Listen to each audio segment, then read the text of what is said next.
Good afternoon, parents. It is October 12th of 2020, and it is 12 p.m. We have a replay of a workshop that we had earlier last week. So please just make sure that you stay in tune, you get the information, that you fill out the sign-in sheet so you can get credit for this workshop. And I hope you all have a great day.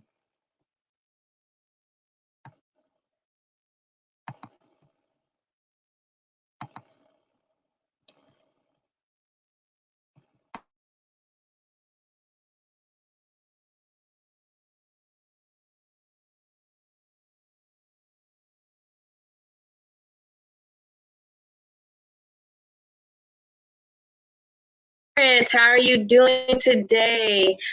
Today we have a special workshop. It's the Behavior Support Toolkit for Parents. And I have Kiana Dunn. She is our behavior interventional specialist. I have her on and she is going to give a great workshop today. Make sure you sign in. I am going to select 3 parents to win prizes. So yeah, I hope you enjoy. So here is Miss Kiana. Hey, Ms. Harper, thank you so much. And again, welcome parents, and please do not forget to sign in. She has some wonderful gifts.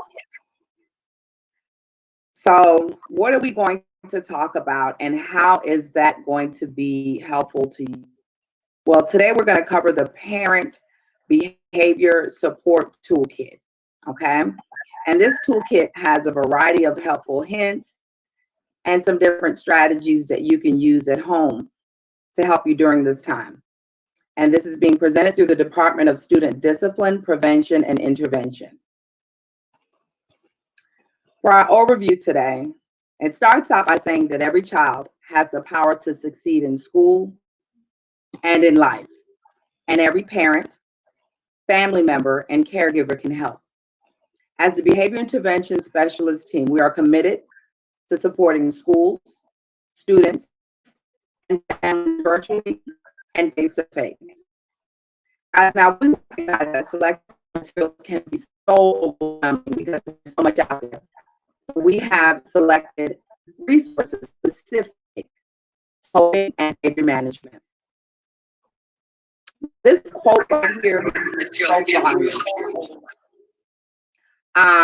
yes, this quote right here spoke volumes to me, and it states, encourage and support your kids because children are apt to live up to what you believe of them.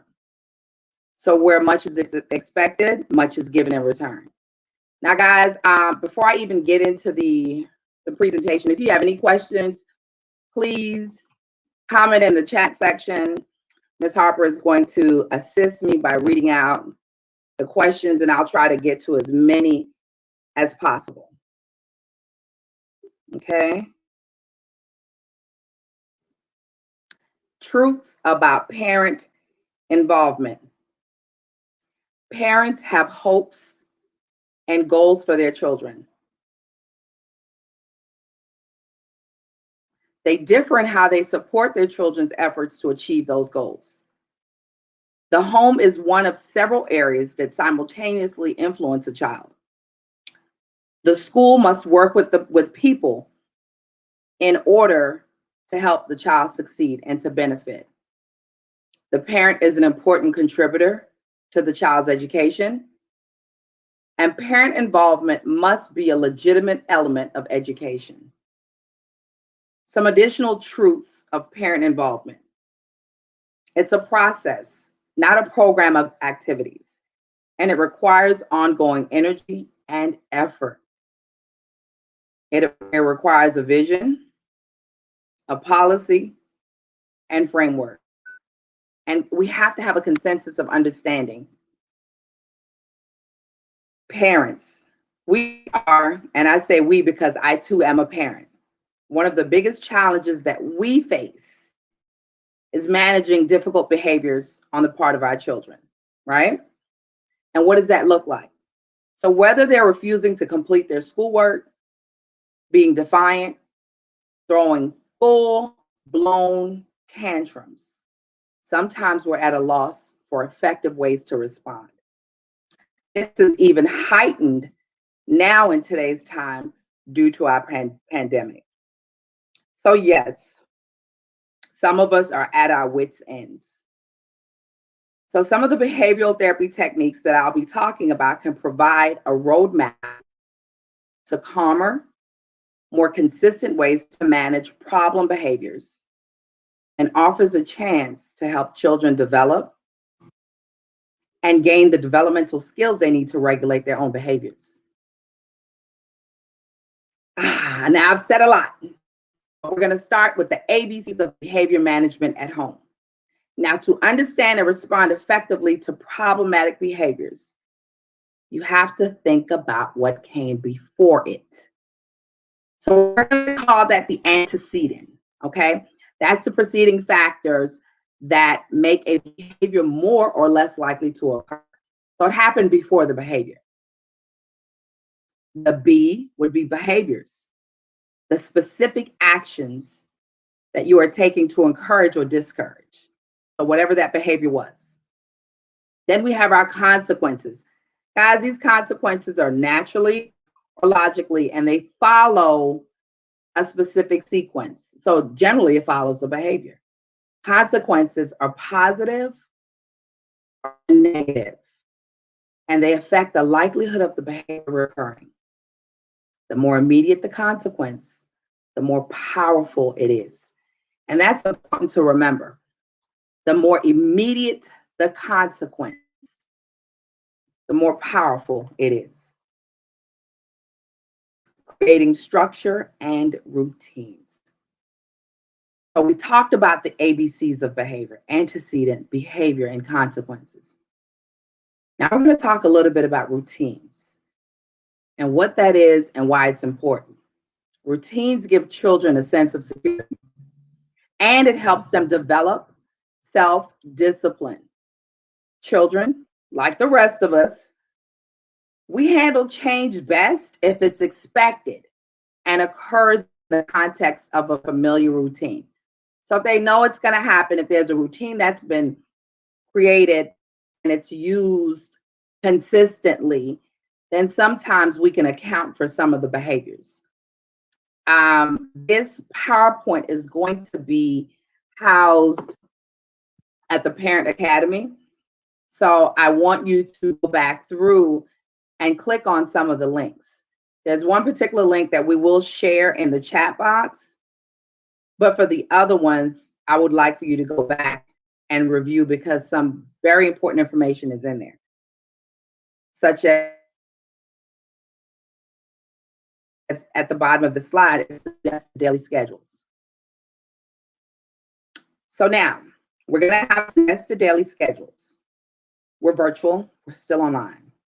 So teachers already have a schedule as to what class is supposed to look like and the day is supposed to look like. So we have to make sure as parents at home to structure the routine. A part of that is talking about the physical space. Now, when it comes to physical space, if your space allows for it, please, by all means, have a defined learning space. Consider the seating and the lighting. Minimize distractions as much as possible. Try to organize the learning materials in specific locations and spaces. Give everything a place and separate the learning space from the play space. Again, we can't account for space, so please just be mindful when trying to set that up and work through it accordingly. The next slide talks about communicating effectively. Plan for each week. Schedule each day in advance. Please, number 3 is so very important. Check in with your teachers and define clear social media, texting time to socialize with friends. To be a bit transparent, I have my own children at home. One is in the 5th and the other is in 10th grade. It has been flowing so much more easier for me when we started planning that Sunday for the week. So we're planning ahead. I'm even planning what we're going to have for lunch and what that's going to look like so that it's not happening the day of. Yes, we check in with the teachers frequently because things have changed. The learning styles, we're having to become flexible. And when we talk about social media and texting, make sure they don't have the phone, that these things are not with them while they're learning because it can be a distraction. This slide just shows a virtual schedule from one of our schools. And it goes over the time, when lunch, virtual Fridays, and so forth, virtual free Fridays. Setting expectations and rules at home. Okay, so this can go unsaid. We all have rules. At school, there are set specific rules when it comes to students and the learning environment. Now, since the pandemic, a lot has changed. So because of that, there are some rules and expectations that should go on at home that flow consistently with what was happening at school, because now their learning space is at home. So what should we be doing? Okay, when we talk about rules, bring common understanding to the core values of your family. Discuss what is our goal. Reinforce positive behaviors by providing clear, consistent language to respond to disruptions effectively. Encourage independence, self-management, and confidence. And this is good for all ages, whether you have a toddler or a teenager, or all are adults in the same house. Setting expectations and rules at home is very important. When developing rules, consider the following. Input. That is everybody in the family. And don't have a laundry list of things. 3 to 5 rules for each setting / routine. Okay. So getting up in the morning, school throughout the day, homework, what that looks like. And when we're talking about setting up the rules, try focusing on stating it positively, such as no back talking, but instead of saying it like that, we could say follow directions first time given. Don't hit your brother or sister. Keep your hands and feet to yourself. Stop yelling at each other. Use a quiet voice. Make good choices. Put your clothes in the hamper. I like that one, because when we're saying making good choices, when we're actually specific, it helps them, especially the younger ones, to identify what is it that they're truly looking for. Now, this is a big one. Acknowledging positive behavior. When we do this at home, positive practice at home, it promotes self-control, teaches responsibility, fosters strong self-esteem, and it assists with making thoughtful choices. Now, examples. Some of the examples, again, being specific, positive, and highlight the behavior you are happy to see. Haley, thank you for being respectful and waiting until I was off of my important phone call. So you said thank you. You pointed out what the child did, and you said what they did, which was positive. So being specific. Now, this is a biggie, guys, because we're all going through something right now with this pandemic. This is all traumatic for us, but not just the pandemic, but the civil unrest. So it's a lot that children are dealing with in addition to adults. So this slide and the slides following is going to be helpful when we talk about what is coping. Coping means to face and deal with responsibilities, problems, or difficulties in a calm or adequate manner.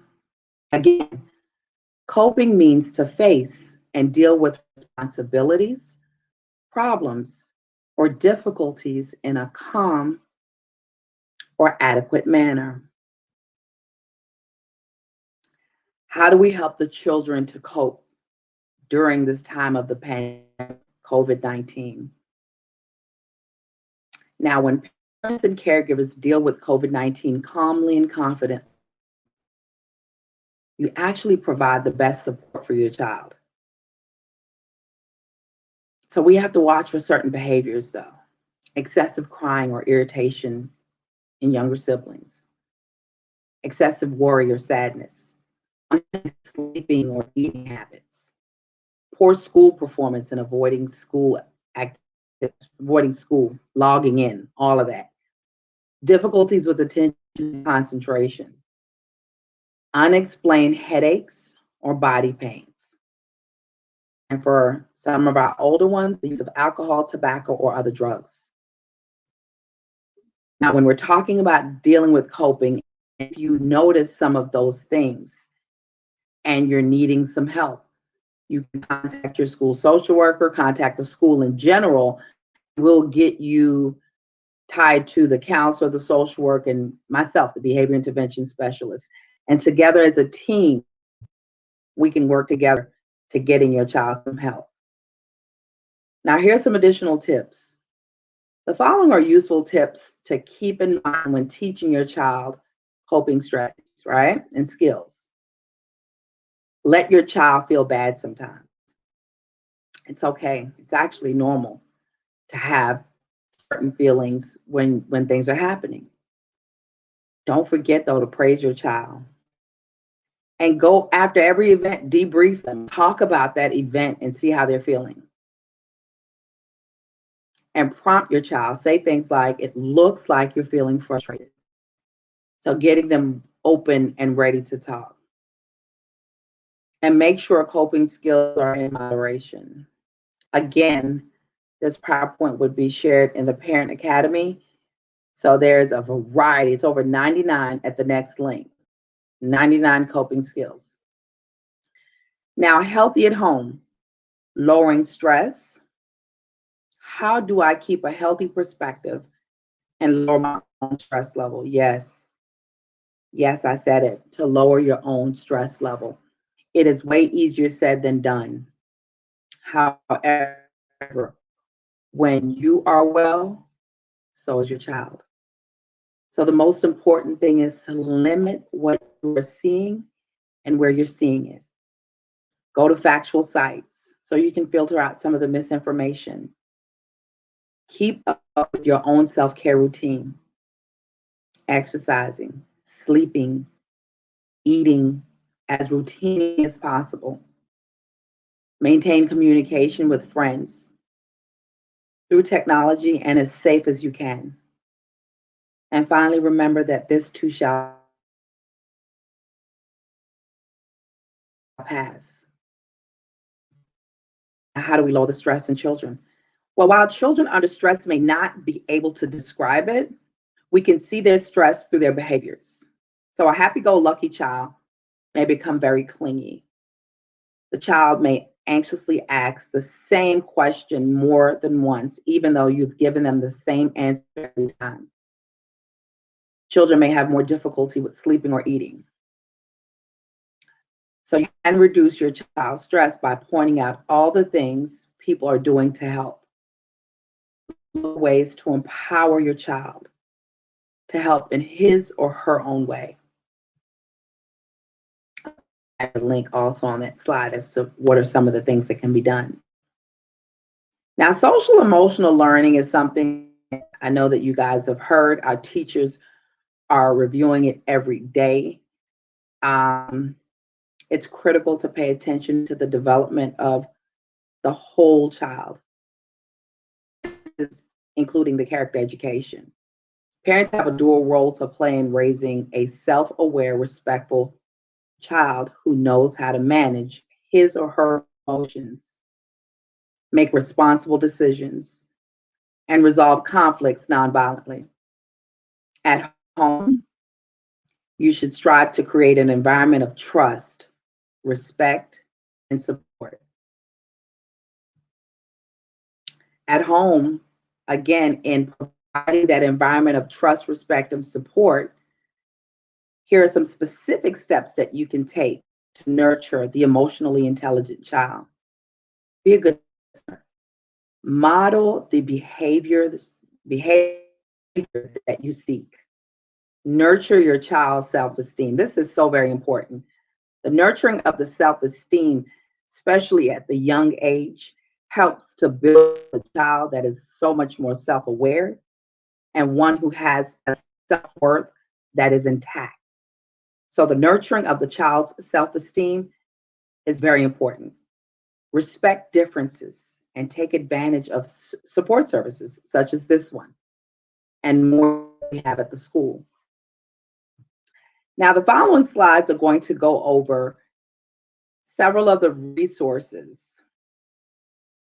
The first one says resourcing small changes in behavior. This goes over, it's an article that reviews ADHD and explosive defiant behaviors and different ways that the parents can help the child. The next one is the social emotional learning at home. And it helps you to create a behavior system in the home. So this is also a good one. The next one talks about top 7 behavior management tips. Behaviors can be minimized by controlling your response to them. So this site talks about what you can do as a parent to control some of the behaviors based on your response. So ensure your child understands why his or her behavior is a problem.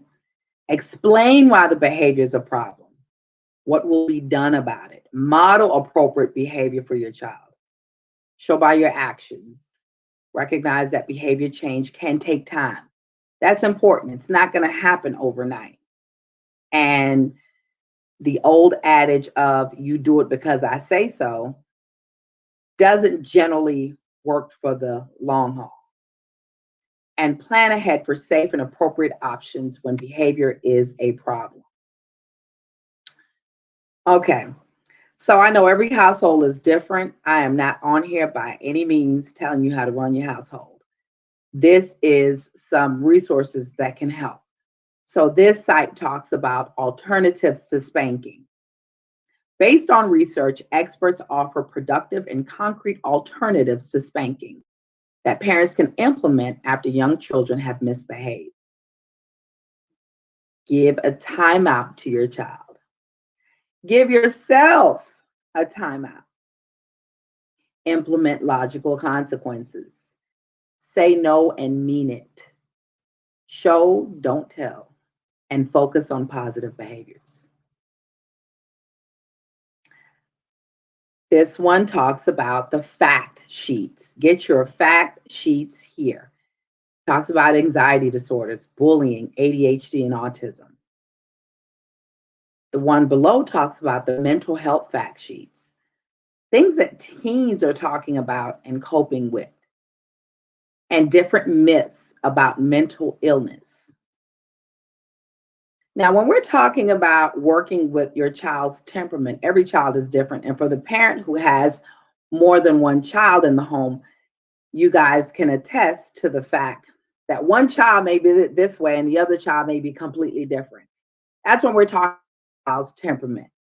So this site is really good because it gives ideas and different things that you can do to help the child based on their temperament.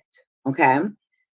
Avoid using confinement as a method for discipline for all temperaments.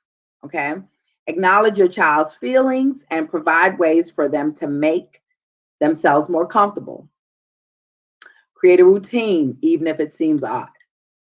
Ask the child or children to sit down with your family for dinner, even if they're not hungry, or go to bed at a regular time, even if they're not sleepy. That's a great routine to start with if you guys haven't been doing it and you can. Setting down at the same time for dinner is a great one. And going to bed at a specific time is even better because you can be more productive when you're well rested. Teach the child or your children to make their own decisions rather than going along with peer groups. That's very important, especially when they get older. And we're going to talk a little bit more about some of the things that the teens are dealing with currently.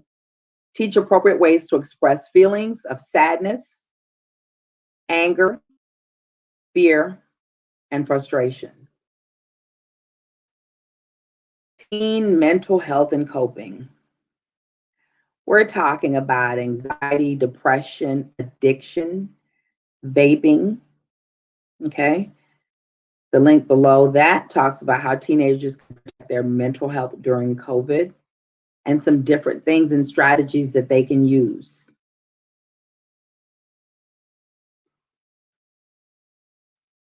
This one talks about substance abuse and mental health services, quarantine teenagers, strategies for parents in closed quarters. We're all in this together, but for most, a little bit more difficult. And this is about some different things that you can use for managing anxiety at home and over reopening. I know a lot of parents have been talking about, in addition to the parents, the children reopening and what that looks like.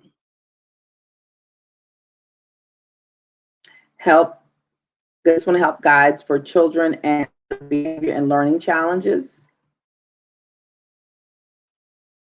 Now, with our relationship building and self-care, children understand the intricacies of adult life, but they are acutely sensitive to parents' emotional states. So when the parent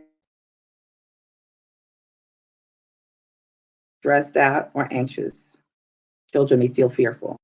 Try to slow life down as much as possible and engage in family time activities, especially during the evening. Again, like I stated before, try to eat dinner together, read stories at bedtime, talk about the day. These little moments cement your relationship and give children the security they need. Some activities. Again, these are just suggestions. Making decoration, creating a playlist, throw a family dance party, try a new cookie or cake recipe. We've done this where we set up the camera and did a cook-off at home. Go camping in the living room. We've done that. That was fun. And we always play board games. That's another activity. And the making the ice cream in the bag is actually really cool. You can look into that. That's nice. Dress up in your best clothes and have a fancy dinner at home. Make friendship bracelets. Create a family tree. I love having the pizza party at home. Make your own popsicle or create a scavenger hunt in your backyard neighborhood. That's actually fun, creating the scavenger hunt and breaking up in groups and you can find the things on the hunt. Now, I stated before that there's some things that teens are dealing with, and this next slide talks about how to prevent teen texting and driving, and it goes over some of the important things that are happening during texting and driving and what happens. That's a good one to show your teen. This slide about 8 things you and your teen need to know about sexting. Guys, this is very important to sit down with your children to talk to them about, because not only are some things going across the internet and through the phones,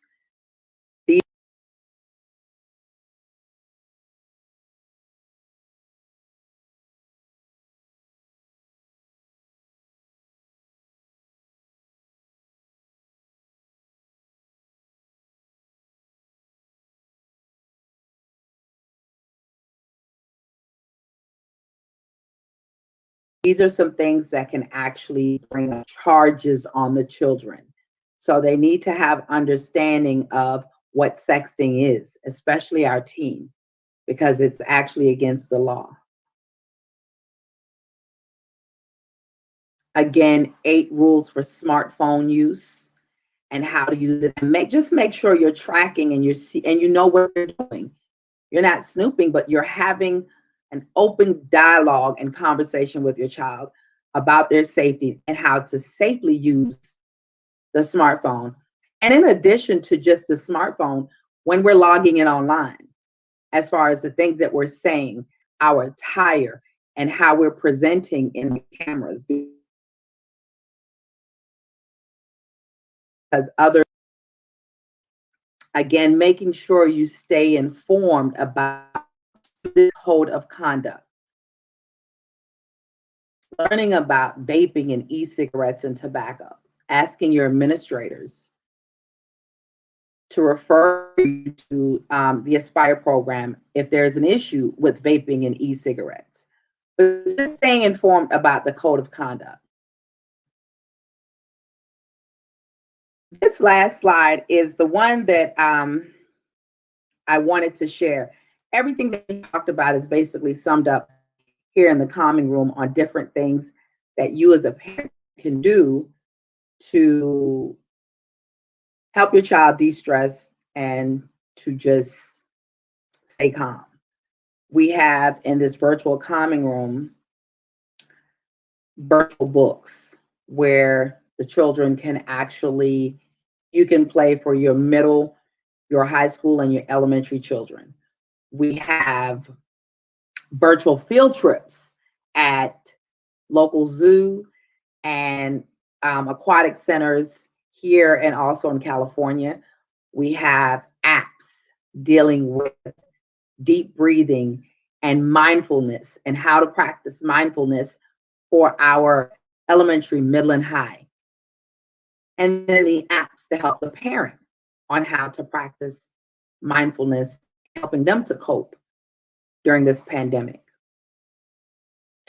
That is all I have for you guys. I am so glad that you joined me and stayed with me and listened. And I hope this was enough information that's going to at least help you in helping your child. I think, again, at the Parent Academy, this is going to be listed, and you can click on the link. And if you have any information for me at all, do not hesitate to reach out to your school, or you can find me at Kiona, Kiona, .dunn at clayton.k12.ga.us, or reach out to your teachers and ask to get the information from the behavior specialist. I'm sorry? I was like, parent liaison, reach out to me as well. Yes, the parent liaison. How'd I leave her off? Yes, reach out to Ms. Harper. She has all of my information. And I am open. I actually have times on Mondays between 3 and 4 o'clock where I'm available live for the parents at Rex. And I need you guys to log in and get more information and work on some of this social emotional learning, and to help your child be the best they can be, and to also assist you in helping them. All right. If any parents have any questions, please drop in the chat real quick. If not, make sure that you are logging onto that Parent Academy. The link is in, I just posted it right now. The link is right here for you. Click on it, select your grade, enter in that code. I will be loading this workshop so you have access to all of those things. And I do want to say about the virtual calming room, it is amazing. It is a major resource. Ms. Dunn walked me through it the other day, and it is something that I plan on using for myself and my family. Please make sure you take a look at that. Let me drop the link for that real quick again. So there's that right there. It's amazing.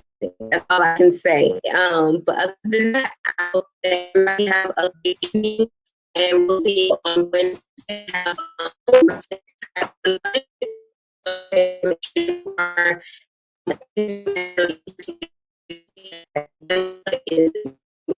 All right. Thank you. Thank you, and take care and be safe. Bye.